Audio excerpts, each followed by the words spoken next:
হতে পারে অনেক ক্ষেত্রে আমরা এরকম সমস্যায় পড়ি যে আমাদের কোনো থার্ড পার্টি অ্যাপ্লিকেশন ইনস্টল করতে হয় এবং সেই অ্যাপ্লিকেশনটি কি করে আমাদের যে ফোন নাম্বারটি রয়েছে বা আমাদের পার্সোনাল যে কোনো ডকুমেন্টস রয়েছে সেগুলো সে শেয়ার করতে থাকে। কিন্তু এখানে আমাদের বুঝতে হবে যে ফোন নাম্বার এবং পার্সোনাল যে ডেটাগুলো সেগুলো শেয়ার করাচ্ছে কি, মেন হচ্ছে আমাদের গুগল। তো আপনি প্রথমত আপনার ফোনের সেটিংটিকে ওপেন করুন। দেখুন, সেটিং ওপেন করার পর আপনি স্ক্রল করে নিচের দিকে চলে আসবেন, যেখানে গুগল লেখা রয়েছে সেই গুগলের মধ্যে আপনারা ক্লিক করুন। এই জায়গাটায় যখনই ক্লিক করবেন অল সার্ভিসের মধ্যে ক্লিক করুন। এখানে আপনার পেয়ে যাবেন স্ক্রল করে নিচের দিকে ফোন নাম্বার শেয়ার। আপনার এই ফোন নাম্বার শেয়ারিং এর মধ্যে ক্লিক করুন। এই জায়গাটায় দেখুন ফোন নাম্বারটি অটোমেটিক গুগল শেয়ার করাচ্ছে। যখনই কোনো থার্ড পার্টি অ্যাপ্লিকেশন আমরা ইনস্টল করি সেই অ্যাপ্লিকেশনটি কি করে গুগলের কাছে পারমিশন নেই যে ফোন নাম্বারটি আমার দরকার, এরকম ভাবে তারা পারমিশনটি নিয়ে রাখে। তো যদি অটোমেটিক এরকম ফোন নাম্বার শেয়ারিং এর অপশনটি অন থাকে তাহলে কি হবে, যে কোনো অ্যাপ ইনস্টল করুন সেই অ্যাপ্লিকেশনটির মধ্যে আপনাদের ফোন নাম্বারটি শেয়ার হয়ে যাবে। আপনারা কি করবেন, এখানে এই সেটিংটিকে বন্ধ করে দেবেন। বন্ধ করার পর আপনারা এখান থেকে ব্যাক চলে আসুন। একটু স্ক্রল করে উপর দিকে আসুন। এই জায়গাটায় পেয়ে যাবেন আপনারা এই যে ফোন নাম্বার ভেরিফিকেশন।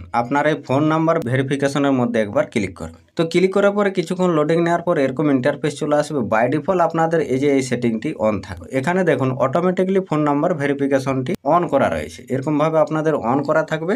আপনারা কি করবেন, এই সেটিংটিকেও বন্ধ করে দেবেন। বন্ধ করে দিলে কি হবে, আপনাদের ফোনের মধ্যে যে কোনো অ্যাপ্লিকেশন যখন আমরা ইনস্টল করি সেই অ্যাপ্লিকেশনগুলো কি হয়, অটোমেটিক ফোন নাম্বারটি ভেরিফিকেশন হয়ে যায়। তারপর আপনারা এখান থেকে ব্যাক চলে আসবেন। ব্যাক আসার পর আপনারা কি করবেন, আপনারা সোজা ব্যাক চলে আসুন। ব্যাক আসার পর আপনাদের যে ক্রোম ব্রাউজার অ্যাপ্লিকেশনটি রয়েছে সেটিকে ওপেন করুন। ওপেন করার পরে আপনারা উপরে পেয়ে যাবেন 3 ডট, এখানে ক্লিক করুন। ক্লিক করার পর নিচে দেখুন সেটিংসের মধ্যে ক্লিক করুন। এখানে আপনারা স্ক্রল করে নিচের দিকে আসবেন। আসার পরে এখানে আপনারা দেখতে পাচ্ছেন যে অ্যাড্রেস এন্ড মোর, এই সেটিংটার মধ্যে আপনারা ক্লিক করুন। যখনই ক্লিক করবেন এরকম ইন্টারফেস চলে আসবে। তো এখানে দেখতে পাচ্ছেন আপনারা একটি সেটিং অন রয়েছে। এই সেটিংটির কাজ কি না, আমাদের ফোনের মধ্যে যদি গুগলের মধ্যে কোনো রকম ভাবে আমরা কোনো অ্যাড্রেস দিয়ে রাখি তো সেই অ্যাড্রেসটি কি করে অটোমেটিক শো করিয়ে দেয়। যে কোনো অ্যাপের মধ্যে হতে পারে, যে কোনো ওয়েবসাইটের মধ্যে হতে পারে।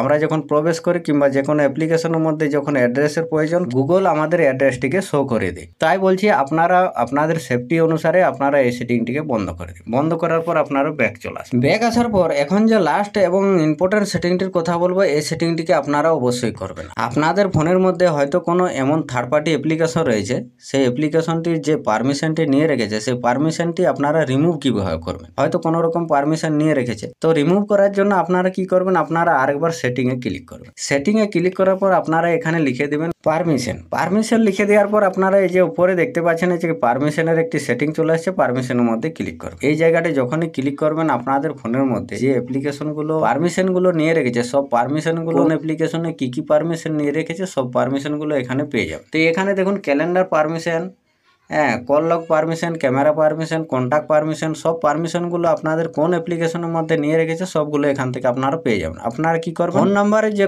পারমিশনটি নিয়ে রেখেছে কতগুলো অ্যাপ্লিকেশনে সেটি কিভাবে দেখতে, আপনারা যে কন্ট্যাক্ট লেখা রয়েছে কন্ট্যাক্টের মধ্যে ক্লিক করবেন। যখনই কন্ট্যাক্টের মধ্যে ক্লিক করবেন আপনাদের যে ফোন নাম্বারটি কতগুলো অ্যাপ্লিকেশনের মধ্যে আছে সেই পারমিশনটি আপনারা এখানে দেখতে পাবেন। তো এখানে দেখছেন ফোনপে, ফোন, হ্যাঁ, এরকম ভাবে অনেকগুলো অ্যাপ্লিকেশনের মধ্যে আমার পারমিশনটি নিয়ে রেখেছে, যেমন গুগল, জিমেল। তো এখানে দেখুন ক্যালেন্ডার, এই ক্যালেন্ডারটি আমাদের ফোন নাম্বারটি নিয়ে কি করবে, ক্যালেন্ডারের কোনো প্রয়োজন নেই। তো আপনারা কি করবেন, ক্যালেন্ডারের মধ্যে ক্লিক করবেন। এটিকে ক্লিক করার পর আপনারা এই যে ডোন্ট অ্যালাউ দেখতে পাচ্ছেন এখানে টিক করে দেবেন। তাহলে কি হবে, আপনাদের এই পারমিশনটি আর সেই অ্যাপ্লিকেশনটি নিয়ে রাখবেন। তো এরকম ভাবে আপনারা পারমিশনগুলোকে সরিয়ে দিতে পারবেন এবং যে থার্ড পার্টি অ্যাপ্লিকেশনগুলো রয়েছে আপনাদের ফোনের মধ্যে সব অ্যাপ্লিকেশনগুলোর আপনারা ক্লিয়ার ডেটাটি অবশ্যই করে রাখবেন। তো যদি ভিডিওটি ভালো লাগে একটি লাইক অবশ্যই করবেন। চলুন আজকের মতো ভিডিওতে এ পর্যন্তই, দেখা হবে নেক্সট ভিডিওতে। ততক্ষণ জয় হিন্দ, বন্দে মাতরম।